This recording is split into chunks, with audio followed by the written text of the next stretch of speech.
Alors, bonjour tout le monde. Bonjour Anne-Marie. Bonjour Claudia. Allô? Merci d'accepter d'être là aujourd'hui parce que, en fait, bon, en ce beau vendredi après-midi, on n'a pas de petites bulles dans les mains, mais on pourrait célébrer cette année de travail acharné, assidu, fantastique, exceptionnel, extraordinaire. Je manque de mots pour décrire tout le beau travail que vous avez fait, mais cet après-midi, on est là pour présenter un peu, ben, d'une part, vous êtes qui? Et aussi ce que vous avez fait pour la compétence de l'inclusion, donc en éducation physique, là, le tenir compte de l'hétérogénéité des élèves. J'aime vraiment beaucoup le mot inclusion.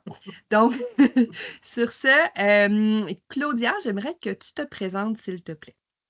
Merci Véro. Alors, bonjour tout le monde, bienvenue à ce petit séminaire, cette petite présentation. Moi, je suis Claudia Verrette, je suis professeure au département des sciences de l'activité physique de l'Université du Québec à Montréal. Je suis enseignante en éducation physique et à la santé de formation. Et moi, mes intérêts comme enseignante, professeure universitaire, ça a toujours été de bien enseigner, de mieux enseigner aux élèves qui ont des besoins particuliers, puis à répondre du mieux possible à la grande diversité des besoins de tous les élèves qu'on a devant nous. Donc, mon expertise dans ce projet-là, ça a été lié beaucoup à la conception. En fait, j'ai été un peu le maître d'œuvre du projet qui remonte à plusieurs années. Donc, oui, on voit le beau produit abouti qui va être présenté bientôt, mais c'est le fruit d'une collaboration de plusieurs années avec plusieurs personnes des réseaux dans les milieux scolaires, des conseillers pédagogiques, des enseignants et des enseignantes, des collaborateurs universitaires. Donc, j'ai été la coordonnatrice un peu de tout ça dans le projet. Avant de passer la parole à Anne-Marie, j'aimerais souligner, Claudia, qu'en éducation physique, tu es considérée au niveau universitaire, là, vraiment spécifique à l'éducation physique, comme sensiblement la seule experte dans le domaine de l'inclusion. Est-ce que je me trompe? Ben, au Québec, on n'est pas beaucoup, donc c'est sûr que j'ai ce chapeau-là d'être un peu la leader. Je dirais, il y en a d'autres qui travaillent à des degrés peut-être un peu moins impliqués. Dans la francophonie, j'ai d'autres collègues qui travaillent sur l'inclusion en éducation physique, donc je ne voudrais pas avoir l'air de la personne qui dit je suis la seule au monde. Mais c'est sûr qu'au Québec, je fais figure un peu de leader là, dans ce domaine-là. Je tiens à le préciser, c'est parce que dans ton cas, comme le REPS, on mutualise les ressources. Bon, on a beaucoup échangé de ressources matérielles et tout ça, mais dans ton cas, tu as mutualisé une ressource intellectuelle. Donc, tu mets vraiment ton expertise au profit des autres universités. Puis, je tenais à le souligner et surtout à te dire merci parce qu'on brise un silo quand même important avec cette façon de faire-là. Puis, je tiens à te remercier d'avoir accepté ben, de mutualiser ton cerveau avec nous. C'est super apprécié. Merci. Alors, sur ça, je passe la parole à Anne-Marie. Anne-Marie, qui es-tu, fantastique Qui personne? suis-je? C'est une grosse question en ce beau vendredi après-midi. Mais bref, cette année, j'ai travaillé pour le REPS à titre de consultante à la pédagogie, donc en collaboration avec Claudia. Pour les années antérieures, alors ça fait plus de 20 ans là, que je suis conseillère pédagogique avec le dossier d'éducation physique et à la santé au Centre de service scolaire de la Pointe-de-l'Île. Donc, avec une formation, moi, à la base de généraliste, donc d'enseignante au préscolaire primaire. Et j'ai collaboré avec Claudia, en fait, dans le déploiement d'une partie plus, je dirais, pour les formateurs, dont on va un petit peu reparler tantôt. Mais tout ce que Claudia a dit tantôt, en fait, j'adhère vraiment. C'est un. On a hâte de vous le présenter finalement. Alors, avant de vendre toute notre punch, alors à qui on présente cette magnifique ressource, Claudia? Il y a D'abord, ça vise les personnes enseignantes en éducation physique et à la santé, francophones. Pour l'instant, le parcours, il est en français. Mais le parcours, au départ, il a été réfléchi pour la formation continue, mais le mandat que le REPS nous avait donné, c'était que ça soit aussi accessible pour la formation initiale et peut-être aussi pour les personnes formatrices, les conseillers et conseillères pédagogiques. Donc, le parcours, il y a 3 portes d'entrée. On peut le faire comme étudiants et étudiantes en formation initiale. On peut le faire aussi comme personne enseignante dans la visée de faire de la formation continue. Puis, il y a aussi la porte d'entrée des personnes formatrices pour accompagner les enseignants. Anne-Marie, est-ce que tu peux nous en parler un petit peu du travail que tu as fait avec les personnes formatrices et comment ces personnes-là peuvent tirer parti de ce parcours-là? Oui, mais en fait, on a le parcours que les enseignants peuvent faire, mais ils vont le faire seuls, hein, si on fait de l'auto-formation. Nous, l'idée qu'on avait, c'était de se dire, ben, est-ce qu'on pourrait utiliser le parcours, mais en le faisant de façon accompagnée par un conseiller pédagogique, une conseillère pédagogique, avec d'autres collègues pour avoir toute cette cet aspect-là des échanges pour co-construire ensemble aussi, mais tout en utilisant tout le contenu qui a été développé avec Claudia. Puis aussi, moi, j'avais souvent des enseignants qui me disaient, Marie, c'est quoi là les pratiques issues de la recherche en éducation physique à la santé? Là, on n'entend jamais parler de ça. Bien là, on a vraiment des pratiques complètement appuyées sur la recherche qui vont nous permettre d'augmenter notre bagage de connaissances comme enseignants, mais aussi d'expérimenter, de se questionner, de pouvoir échanger avec d'autres enseignants aussi et avec des personnes formatrices là, qui peuvent donner un coup de main aussi. Fait que c'est vraiment dans cet esprit-là de collégialité aussi, de réfléchir ensemble parce qu'il n'y a pas une solution unique. Chaque enfant, chaque jeune devant nous est unique. Donc, il faut, tantôt Claudia parlait de la diversité des élèves, donc de leurs caractéristiques. Alors, moi, je m'intéresse beaucoup à l'ensemble des élèves, donc pour que tous aient leur place et que tous puissent cheminer en fonction de leurs apprentissages aussi, tout en faisant partie d'un groupe. Hein, c'est pas dans l'individuel, c'est vraiment dans le groupe. Donc, comment l'enseignant peut ajuster ses pratiques. Alors, souvent, les enseignants, ce qu'ils vont se rendre compte, je pense, ça va être de « Ah, ben ça, je fais ça. Ah, c'est pour ça que je fais ça. » Donc, ils ne savent pas vraiment. Souvent, ils vont agir par automatisme, qui peut être très bon, mais quand on vient professionnaliser notre acte pédagogique, ben ça devient encore plus, je ne sais pas comment dire, là, mais plus pas Signifiant? rigoureux. Comment? Signifiant? Oui, plus signifiant, plus professionnel encore aussi dans ce qu'on va Mmh. faire, parce que l'hétérogénéité, elle fait partie du rôle d'enseignant, là. Ça fait partie de ce qu'ils ont à mettre de l'avant pour répondre à tous les besoins des élèves. Puis d'avoir une démarche aussi qui va leur permettre d'être plus structurés dans ce qu'ils vont pouvoir mettre de l'avant. Excellent. Claudia, j'aimerais que tu nous parles un petit peu du parcours. On va beaucoup laisser les outils parler d'eux-mêmes parce que c'est vraiment un travail exceptionnel qui a été fait. Peut-être effleurer un peu c'est quoi le parcours, mais surtout pourquoi les personnes enseignantes, les nouveaux gradués doivent absolument aller faire cette formation d'une quinzaine d'heures, soit dit en passant, qui sera aussi, les personnes qui la suivent et la complètent recevront une attestation de réussite. Donc, ce parcours de 15 heures-là vient soutenir la démarche du 30 heures de formation continue obligatoire là, que le ministère demande aux enseignants. Donc, s'il y en a qui s'en cherchent là, des heures à faire pour ces 30 heures-là, ben, le parcours qu'on vous propose peut très bien convenir à ce processus de développement professionnel-là. Mais Claudia, j'aimerais que tu nous dises un peu plus en détail c'est quoi le parcours, mais surtout pourquoi il faut le suivre. Oui, bien, le parcours, il s'appelle la différenciation pédagogique en EPS, c'est gagnant.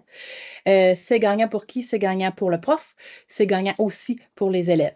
Et un des principaux obstacles là, de la différenciation pédagogique, c'est de savoir c'est quoi cette bibite-là. Parce que, comme Anne-Marie, elle a dit, c'est pas une recette magique, puis c'est pas une approche, c'est pas une approche, on va dire, simple.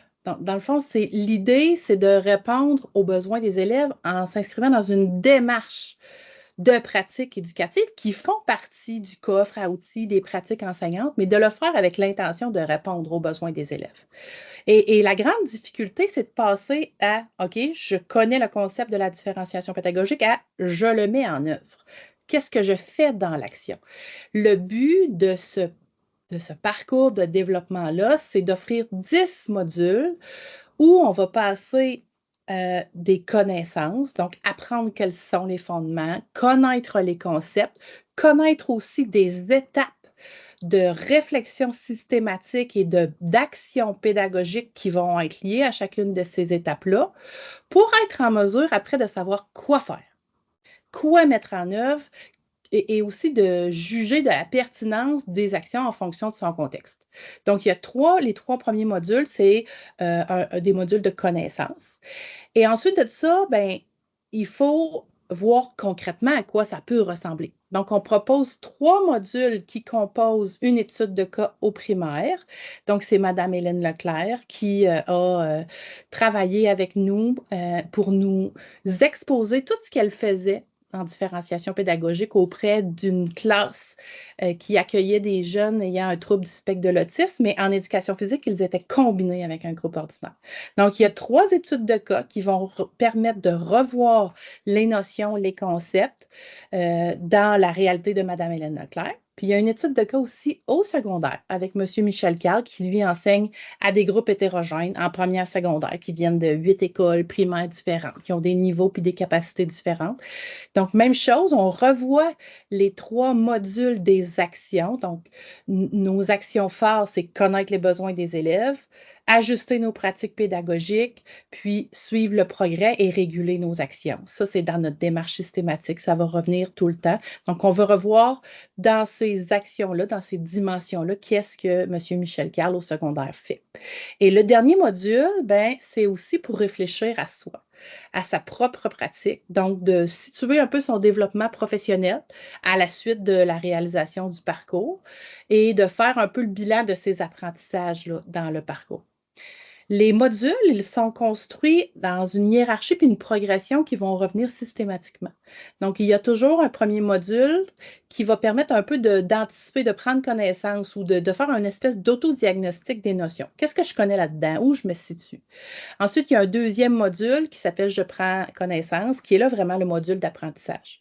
Et c'est dans ce module-là où on va proposer plein de modalités d'apprentissage différentes, notamment des capsules vidéo qui ont été faites auprès des acteurs des milieux scolaires. Et puis, ben, par la suite, évidemment, on veut que la personne réinvestisse les apprentissages. Donc, on lui propose des exercices, des études de cas. Et après, ben, on veut qu'elle fasse un pas vers son milieu. Donc, le dernier, c'est je m'engage. Qu'est-ce que toi, tu es prêt à faire? Qu'est-ce que toi, tu penses que tu peux faire ou que tu ne peux pas faire et à quelles conditions? Pour que la personne se mette déjà dans une perspective aussi d'action. Même si le module se fait en ligne avec un ordinateur et un écran, ben, on veut que la personne se projette ou se voit aussi dans son quotidien enseignant. Puis évidemment, ben, il y a plein d'outils complémentaires qui supportent la réflexion et l'action. Au début, on avait 50, puis là, on est à peu près 70 outils, des capsules. Il y a même une série de balados faites par Anne-Marie et le professeur Claude Dugas du QTR qui nous permettent d'aller un peu plus loin aussi sur les caractéristiques spécifiques des élèves. Parce que la différenciation pédagogique, c'est une mesure universelle pour l'ensemble de mon groupe, mais parfois, ce n'est pas assez. Des fois, il faut aller plus loin parce qu'on a un élève qui a des caractéristiques spécifiques. Donc, Anne-Marie et Claude ont fait une série de balados. Et puis, on a conçu ensemble aussi beaucoup d'outils pour soutenir l'analyse. Donc, des grilles d'observation, des capsules vidéo, de nos pratiques enseignantes. Tout ça pour supporter une mise en action un petit peu plus dynamique, puis faire que la personne, ben, elle ne sera pas passive là, dans son apprentissage quand elle va faire son parcours. Puis ta deuxième question, Véro, je peux y répondre tout de suite. Pourquoi il faut le faire?